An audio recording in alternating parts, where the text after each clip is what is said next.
محترم صدر مجلس، اسٹیج پہ بیٹھے ہوئے معززین اور سامنے تشریف فرما خواتین و حضرات اور باچا خان کے سپاہیوں، ویسے تو مناسب نہیں تھا کہ جب باچا خان اور ولی خان کی ذات سے متعلق کانفرنس ہو تو اس میں کوئی اور بات کی جائے، لیکن میں کل سے دیکھ رہا ہوں کہ ان کا ذکر تو ہوتا ہے،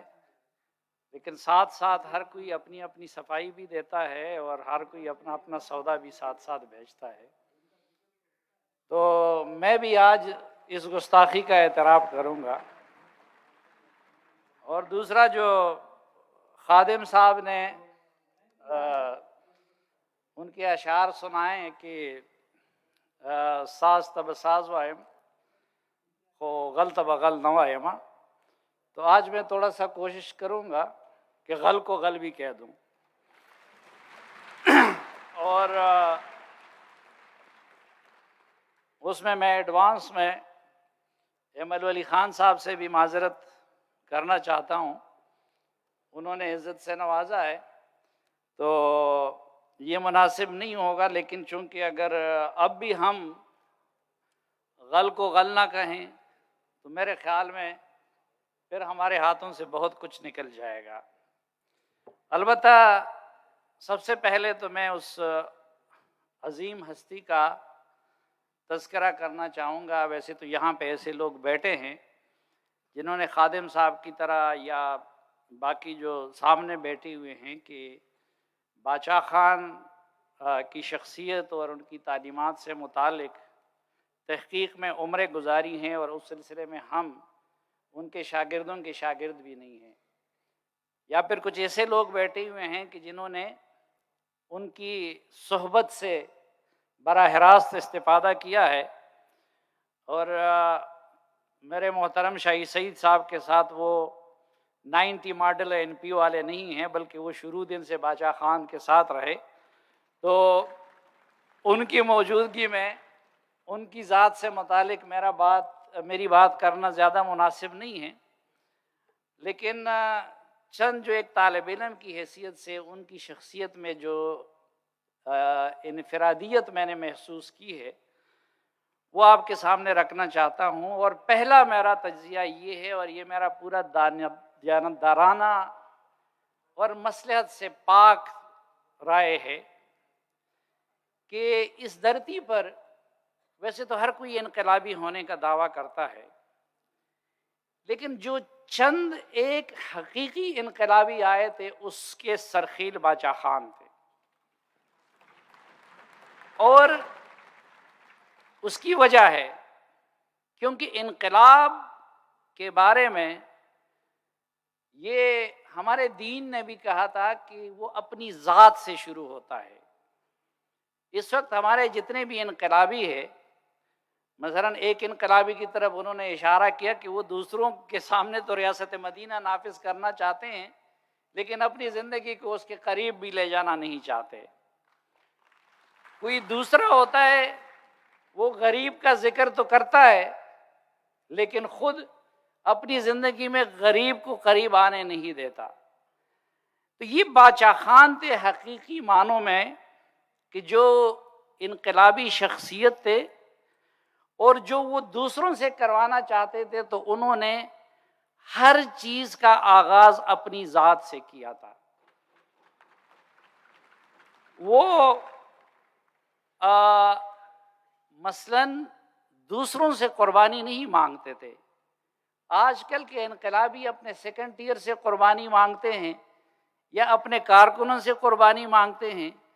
لیکن خود یا لندن بھاگ جاتے ہیں یا بنی گالہ میں بیٹھ جاتے ہیں یا کوئی اور دندہ شروع کر دیتے ہیں۔ لیکن باچا خان نے اپنے کارکنوں اور اپنی قوم کو آزمائش سے بچایا اور ہمیشہ اپنے آپ کو قربانی کے لیے پیش کیا، اپنے آپ کو جیل کے لیے پیش کیا۔ تو ایک یہ ان کی انفرادیت ہے کہ میں سمجھتا ہوں کہ وہ ہمارے قائدین کی لاٹ میں یا جو ہمارے ماضی میں لوگ گزرے ہیں تو ان چند حقیقی انقلابیوں کے سرخیل تھے جو اپنی زندگی انہوں نے بدلی تھی اور اس کے بعد دوسروں کی زندگی انہوں نے بدل دینے کی کوشش کی تھی۔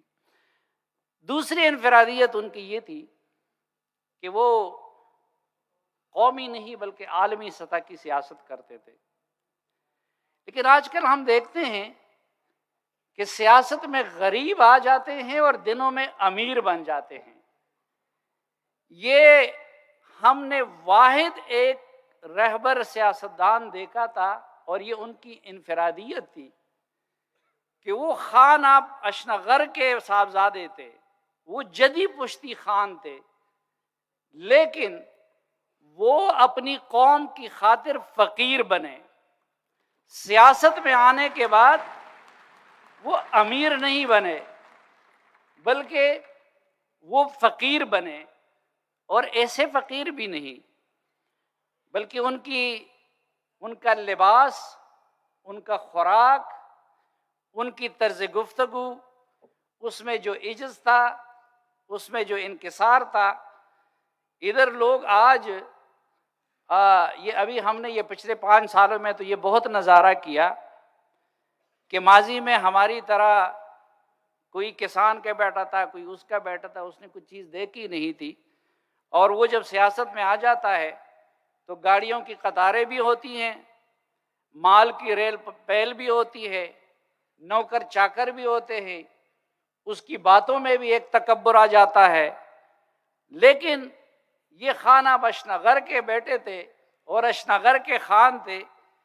کہ جس کو اپنے بیٹے بھی ملنگ کے نام سے یاد کرتے تھے، وہ اس کے بعد ملنگ بنے۔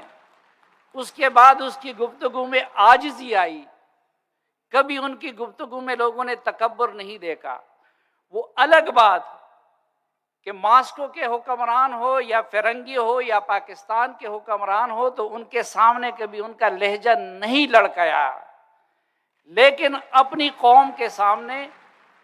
اپنے لوگوں کے سامنے وہ عجز کا نمونہ تھے، وہ انکساری کا نمونہ تھے، وہ فقر کا نمونہ تھے۔ اور یہ چیز ہے کہ جو ان کے سوا کسی اور لیڈر میں ہم نے نہیں دیکھی۔ پھر اس وقت ہمارے لوگ اپنے آپ کو لیڈر کہتے ہیں، رہنما کہتے ہیں، لیکن وہ رستہ دکھانے والے نہیں ہوتے۔ میں نے خان عبدالعلی خان صاحب کی رحلت کے بعد ان کی پوری فیملی سے انٹرویو کیا تو میں نے ڈاکٹر گلالی سے پوچھا، انہوں نے ایک فقرے میں بہت اچھی طرح دونوں کو ایکسپلین کیا۔ میں نے ان سے کہا کہ خان عبدالعلی خان اور خان باچا خان میں کیا فرق تھا؟ تو انہوں نے کہا کہ خان باچا خان وہ تو مصلح تھے، وہ تو فقیر تھے، اور خان عبدالعلی خان سیاسی لیڈر تھے۔ تو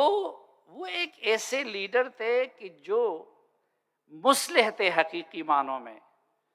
انہوں نے اپنی قوم کی تربیت کی، کسی پہ بات اچھی گزری یا بری گزری، لیکن وہ استاد بھی تھے، وہ ان کے امام بھی تھے، وہ ان کو سمجھانے والے بھی تھے۔ اور ہمارے لیڈر اپنے ووٹر کے پیچھے چلتے تھے، لیکن باچا خان نے ایک مصلح اور ایک باپ کا کردار وہ پختون قوم کے سامنے وہ ادا کیا۔ پھر ایک اور جو باچا خان کی انفرادیت تھی، وہ میں سمجھتا ہوں کہ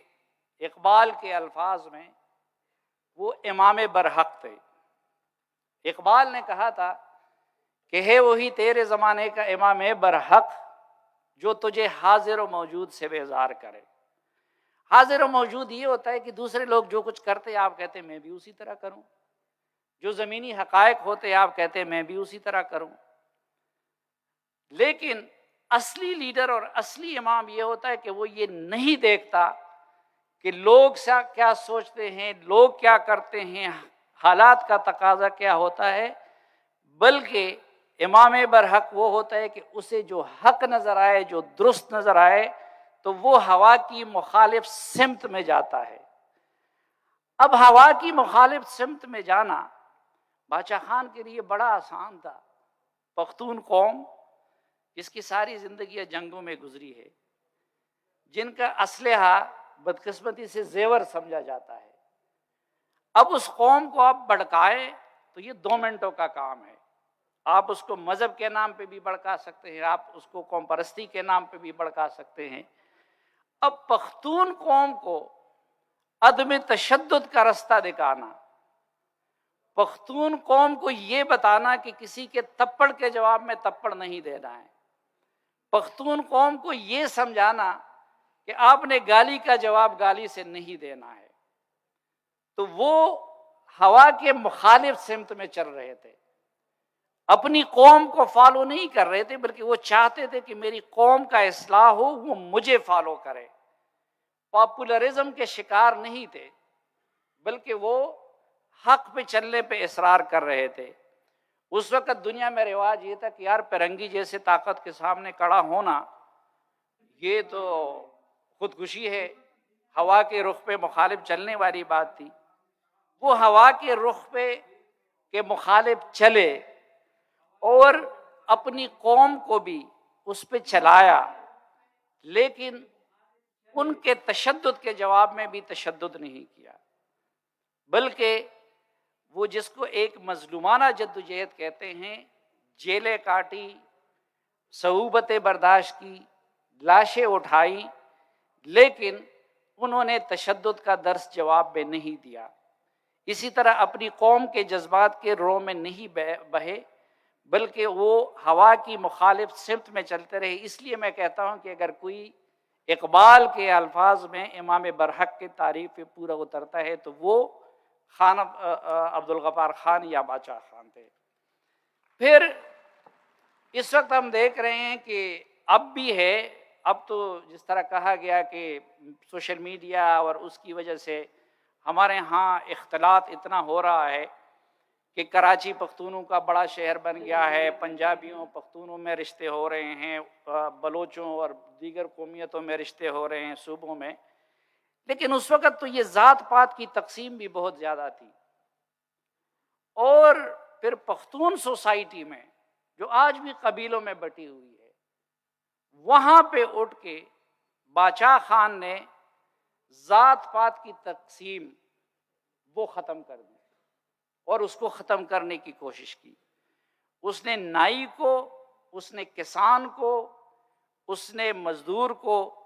نہ صرف ایک صف میں بٹھایا، ان کو اختیار دیا، بلکہ ان کو ایسی عزت دی کہ میگے ماما جیسے لوگوں کے جتنی عزت ان کے ہاں تھی اتنے شاید بڑے بڑے قوانین کی بھی نہیں تھی۔ ہمارے بڑے بڑے قوانین اور بڑے بڑے مولوی اس وقت انگریز کے ساتھ ملے ہوئے تھے،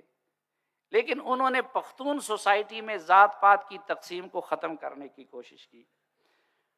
اور خود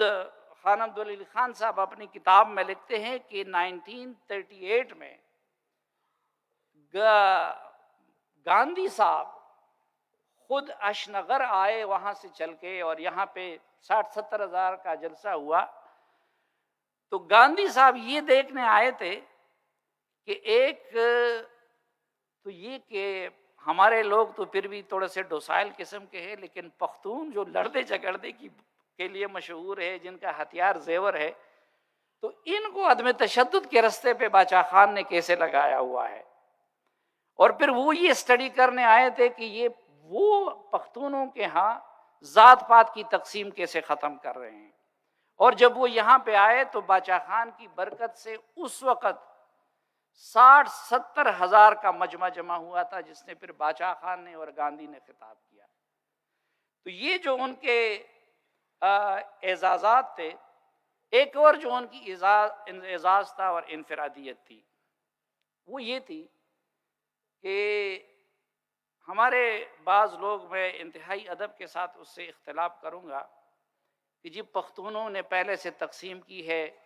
مسجد اور مدرسے حجرے کی، نہیں، جہاں تک میں ایک طالب علم کی حیثیت سے سمجھا ہوں، شاید میں غلط سمجھا ہوں گا، لیکن باچا خان وہ مذہبی لیڈر بھی تھے اور وہ سیاسی لیڈر بھی تھے، وہ مذہبی قائد بھی تھے، وہ سیاسی قائد بھی تھے۔ انہوں نے پختونوں کے حجرے کو بھی سنبھالا ہوا تھا اور پختونوں کے مسجد کو بھی سنبھالا ہوا تھا. وہ نماز کی امامت بھی کراتے تھے, وہ جنازہ بھی پڑھواتے تھے, اور اس وقت انہوں نے جو ماڈل مدرسے قائم کیے دینی اور دنیاوی تعلیم کے امتزاج کے, آج تک پاکستان کی ریاست بھی جو اسلام کے نام پہ بنی ہے اس طرح کا کوئی ایک مدرسہ یا ایک اسکول قائم نہیں کر سکی. اور میرے خیال میں جو میں تلخ بات کرنا چاہ رہا تھا وہ یہی تھا کہ اس کے بعد آنے والے ان کے جانشینوں سے یہ ایک غلطی ہو گئی کہ انہوں نے حجرہ تو لے لیا لیکن مسجد کو مولوی کے سپرد کیا. اب مولوی کی عادت پھر آپ لوگوں کو معلوم ہے کہ وہ اس پہ گزارا نہیں کرتا. کل مولانا فضل الرحمان صاحب نے آپ کو بتایا کہ باچا خان جیسے قریب آدمی سے بھی انہوں نے مٹھائی بھی کھائی اور چائے بھی 2 کپ زیادہ پی لی. تو جب آپ لوگوں نے ایک طرف تو یہ کیا کہ مسجد ان کے حوالے کر دی, تو اس مولوی نے 2 قدم آگے بڑھ کے حجرہ بھی آپ سے چھین لیا, اور ان کو پھر آپ نے جب مولانا مفتی محمود صاحب کو وزیر اعلیٰ بنا کے چند سیٹوں کے ساتھ اقتدار کا رستہ دکھایا تو انہوں نے وہ مزہ بھی چکھ لیا, آج وہ نہیں چھوڑ رہا ہے. تو چنانچہ آج نوبت یہاں تک آ پہنچی ہے کہ شہباز شریف صاحب اور سب لوگ منتیں کر رہے تھے کہ بھائی میاں افتخار صاحب کو گورنر بناؤ, اور ان کی بھی منتیں کی جا رہی تھی. لیکن مولوی صاحب نے کہا کہ نہیں جی, میرا غلام علی کیا کرے گا, ٹھیک ہے. اور پورے 6-7 مہینے انہوں نے لڑائی لڑی, ہر طرح کی بلیک میلنگ کی, اور آپ سے وہ گورنرشپ چھین لی. آج میں بعض اوقات حیران ہوتا ہوں, دیکھیے باچا خان صاحب وہ ایک کسی رستے پہ سے ڈٹ جانے والے اور ضد کرنے والے انسان نہیں تھے. لیڈر کی یہ خوبی ہوتی ہے کہ وہ وقت کے ساتھ حالات کے تقاضوں کے ساتھ اپنی حکمت عملی کو بدلتے ہیں, اور انہوں نے بدلا بھی. جب انگریز کو نکالنے کی بات تھی تو انہوں نے اس کے لیے ہندو کو بھی ساتھ ملا لیا, وہ مولوی کے ساتھ بھی بیٹھے جو ایک شیخ الہند وغیرہ کا کل وہ ذکر کر رہے تھے. لیکن پھر جب پاکستان ایک حقیقت بن گئی تو باچا خان نے اس کو ایک حقیقت کے طور پہ تسلیم کیا. اسی طرح پھر اگر انہوں نے پختونستان کی کوشش کی اور جب وہ نہیں بن رہا تھا تو انہوں نے پاکستان کو دل سے قبول کیا, اور آج جس آئین پہ ہم سب مونچوں کو تاؤ دے رہے ہیں تو اس آئین کو بنانے میں تو سب سے بڑی کنٹریبیوشن باچا خان کے بیٹے خان عبدالولی خان کی ہے. تو وہ ایک یہ ہوتا ہے کہ آپ رستہ بدلے لیکن اپنی قوم کی خاطر بدلے, اپنے اصولوں کی خاطر بدلے, اپنے منزل کی خاطر بدلے. دوسرا یہ ہوتا ہے کہ آپ رستہ بدلے لیکن مفاد کی خاطر بدلے, کیسز ختم کرنے کی خاطر بدلے. مثلاً آپ نے پی ڈی ایم بنایا, زرداری صاحب نے لوگوں کو جمع کیا, آپ بھی اس میں آ کے شامل ہو گئے. ابھی یہاں پہ بات ہو رہی تھی کہ غل کو غل نہیں کہنا ہے, تو آج مجھے مجبور ہوں. ہوا کیا کہ بلاول صاحب کو گلگت سے جنرل فیض نے جہاز میں بلایا, اور ادھر سے باجوہ صاحب سے ان کی ملاقات کروائی, زرداری صاحب سے, اور انہوں نے کہا آپ پی ڈی ایم سے نکل جائے. تو میں عمل خان سے کہتا بھی تھا کہ بھائی انہوں نے تو اپنے کیسز پہ ڈیل کر لیا, آپ لوگ کس زکوٰۃ پہ ادھر چلے گئے. اچھا, آج میں یہ پوچھتا ہوں کہ یہ جو بات ہے ابھی انہوں نے ذکر کیا کہ عمران خان کے خلاف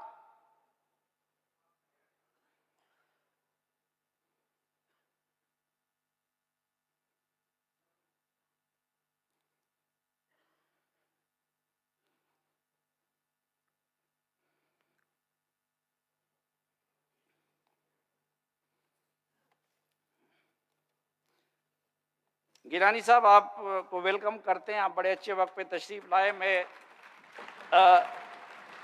پی ڈی ایم سے پیپلز پارٹی کے نکلنے کی بات کر رہا تھا, اور پھر این پی کے دوستوں کو کہ بھئی آپ لوگ جہیز میں کیوں ان کے ساتھ چلے گئے تھے, تو اس کی بہرحال میں ذکر کر رہا تھا. تو پھر ابھی آپ دیکھیں یہ جو نیا تماشا بنا ہے, بھائی عمران خان صاحب کو کیا اس کی مزاحمت لوگوں نے اس لیے کی تھی, یہ جیلیں اس لیے کاٹی گئی تھی, ان کے جبر کو اس لیے برداشت کیا گیا تھا کہ اس کے بعد آ کے ایک دوسری پوری پی ڈی ایم جو ہے وہ ایک نئی پی ٹی آئی بن جائے اور سب کچھ فوج کے سپرد کر دے اور اپنی لڑائی کرے. تو سر یہ اب خیبر پختونخوا میں جو نگران حکومت بن گئی آپ لوگوں کی, آپ مجھے بتائیے 50% سے زیادہ لوگ ان کے مختلف لیڈروں کے اے ٹی ایم ہے کہ نہیں؟ پہلے تو کابینہ میں آپ سے 50% غلام علی لے گیا, وہ ایک آپ کے این پی کا انہوں نے اپنے کھاتے میں کیا ہے, آپ کے کھاتے میں, حالانکہ وہ بھی این پی کا نہیں, آپ کو صرف خوشدل خان پہ ٹرخا دیا. تو آپ اس گناہ بے عزت میں کیوں شریک ہے؟ اسی طرح اب بلوچستان کا ذکر ہوا, تو اب کس کو پتہ نہیں ہے کوئی کہ موجودہ وزیر اعلیٰ جو بلوچستان کا وہاں پہ بیٹھا ہوا ہے وہ پیسے کی زور پہ وزیر اعلیٰ بنا تھا, وہ اسی اسٹیبلشمنٹ کا وزیر اعلیٰ ہے جس کے یہاں پہ آپ تذکرہ کر رہے تھے. اب وہ وزیر اعلیٰ میرے سامنے آیا اور مجھے کہا یار سلیم تم میرے پیچھے کیوں پڑے ہو؟ میں نے کہا کیوں؟ اس نے کہا میں وہ وزیر اعلیٰ ہوں جس کی قیادت پہ خان عبدالولی خان کے پیروکاروں کا, قائد اعظم کے پیروکاروں کا, مفتی محمود کے پیروکاروں کا, سردار عطا اللہ مینگل کے پیروکاروں کا,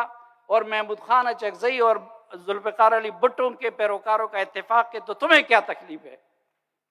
اب میں ان کو کیا جواب دوں؟ یہاں پہ آپ کا مسنگ پرسن کا مسئلہ حل نہیں ہو رہا, اسپیکر علی وزیر کو پیش نہیں کر سکتا. یہاں پہ کل سے نعرے لگ رہے ہیں علی وزیر کو لے آؤ, علی وزیر کو لے آؤ. اچھا ہمیں پتہ ہے, اچھا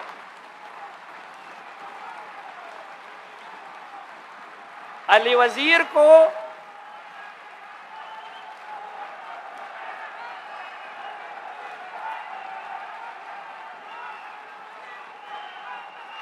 ہر کسی کو پتا ہے کہ علی وزیر کو فوج نے اندر کروایا تھا, ان کو جنرل باجوہ نے اندر کروایا تھا, لیکن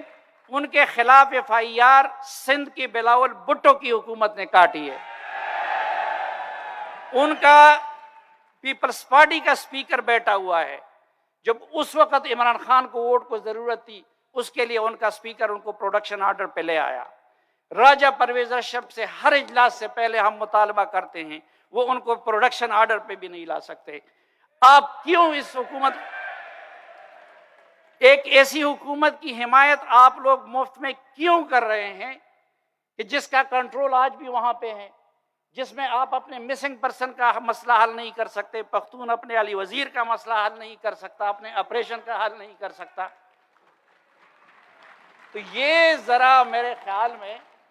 سوچنا چاہیے کہ کہیں ہم مفت میں تو اور ایک آخری بات میں آپ سے عرض کروں کہ دیکھیں یہ سوشل میڈیا کا دور ہے, اور اب نئی نسل کو باچا خان سے عظیم کوئی نہیں ہے. بھٹو کی قربانیاں اپنی جگہ پہ, لیکن آپ اس نئی نسل کو اب صرف بھٹو کی قربانیوں کے, باچا خان اور ولی خان کی قربانیوں پہ اپنے ساتھ نہیں رکھ سکتے. میں آپ کو چند دن پہلے کی مثال دیتا ہوں. میرا بیٹا خیام وہ فٹ بال کا بڑا شوقین ہے, اور میسی جو ہے اس کا فیوریٹ کھلاڑی ہے. تو جو آپ کا آئیڈیل ہوتا ہے اس کے بارے میں آنکھیں بند ہوتی ہے, آپ اس کو کرٹیکلی نہیں دیکھتے. اب میں ان چیزوں سے زیادہ واقف نہیں ہوں. میں نے ویڈیو دیکھی جس میں میسی کہیں پیپسی کے بوتل کو اس طرح پھینک کے وہ سیدھا کر رہے, اس کا نشانہ وہ اس کے, میں نے اس کو ٹویٹ کیا اور اس پہ طنز بھی کیا کہ کہیں ایسا نہ ہو کہ اب بھائی وہاں کے لوگ ان کو وزیر اعظم بنا دیں، ہماری طرح کا وہ والا معاملہ نہ کر دیں۔ تو میرا بیٹا اب جو میسی کا فین ہے، تھوڑی دیر بعد وہ بھاگ کے آ گیا، مجھے بابا جانی کہتے، مجھے کہتے بابا جانی یہ میسی کا اوریجنل نہیں ہے، یہ ایڈ ہے، حالانکہ وہ اس کا آئیڈیل ہے، ان کو کرٹیکل نظر سے اس کو دیکھنا نہیں چاہیے۔ وہ مجھے کہا کہ دیکھیے اس کا سکل جو ہے وہ پاؤں کا ہے، اس میں زیادہ دیکھیں وہ ہاتھوں کا سکل استعمال کرتا ہے، یہ ہے نئی نسل۔ تو نئی نسل باچا خان کی قربانیوں کو تسلیم کرے گی، لیکن آپ سے پوچھے گی کہ کیا آپ کا عمل باچا خان کے مطابق ہے یا نہیں ہے۔ وہ اختر مینگل کو، سردار عطا اللہ مینگل کو سلام پیش کرے گی، لیکن آپ سے پوچھے گی کہ کیا آپ کا عمل اس کے مطابق ہے یا نہیں ہے۔ وہ ذوالفقار علی بھٹو کے پھانسی پہ اور جس دج سے کوئی مقتل میں گیا، وہ شان سلامت رہتے ہوئے کو ستائے گی، لیکن آپ سے پوچھے گی کہ کیا آپ کا عمل اس کے مطابق ہے یا نہیں۔ اور آخر میں پھر میں باچا خان کی تعلیمات کا کہ دیکھیے باچا خان کے تعلیمات کو جتنا اس وقت پاکستان میں عام کرنے کی ضرورت ہے، پہلے کبھی نہیں تھی، کیونکہ پچھلے 5 سالوں میں ایک ہائیبرڈ رجیم ایک شکل میں، اور معافی چاہتا ہوں اب ایک دوسری شکل میں جو ملک میں مسلط کیا گیا ہے، اس کی وجہ سے گالم گلوچ کا، فتوے کا، بدتمیزی کا اور پولرائزیشن کا ایک کلچر وہ سرائیت کر گیا ہے۔ اور اس کنٹیکسٹ میں بھی اس کا حل اور اس کا تریاق وہ باچا خان کی تعلیمات اور اس کے عدم تشدد کا فلسفہ ہے۔ اس لیے جو کل یہاں پہ بات ہو رہی تھی کہ باچا خان کو صرف پختونوں تک محدود نہ کرو، باچا خان کا فلسفہ اس وقت پورے پاکستان کی ضرورت ہے، پاکستان کے ہر بچے کو پڑھانے کی ضرورت، بلکہ میں تو کہتا ہوں کہ اس ریجن کے لحاظ سے آپ دیکھیں تو بدقسمتی سے گاندھی کے سیکولر ہندوستان میں مودی جیسا ایک عمران خان آ گیا، اور قائد اعظم کے پاکستان میں عمران خان جیسا ٹرمپ آ گیا، اور انہوں نے وہ حشر کر دیے دونوں ملکوں کا۔ اور ان دونوں ملکوں کو بھی اب نارمل پوزیشن میں لانے یا انسانیت کی طرف لانے کے لیے باچا خان کے فلسفے کو اس پورے ریجن میں عام کرنے کی ضرورت ہے، اور اس معاملے میں بھی کردار باچا خان کے وارث ہی زیادہ ادا کر سکتے ہیں، لیکن اس کے لیے ضروری ہے کہ پہلے باچا خان کے وارث یہاں پر تو معاملات اپنے ہاتھ میں لے لیں، کبھی زرداری صاحب اور کبھی مولانا صاحب کے ذریعے اپنے معاملات ہاتھ ڈیل کریں گے تو پھر تو آپ کے ہاتھ کچھ بھی نہیں آئے گا، تو ہندوستان کے ساتھ معاملہ کیسے حل کریں گے۔ تو یہ میری چند گزارشات تھی، میں معافی چاہتا ہوں اگر کسی کو تلخ لگی ہوں تو اس کے لیے معذرت چاہتا ہوں۔ بہت شکریہ آپ سب کا۔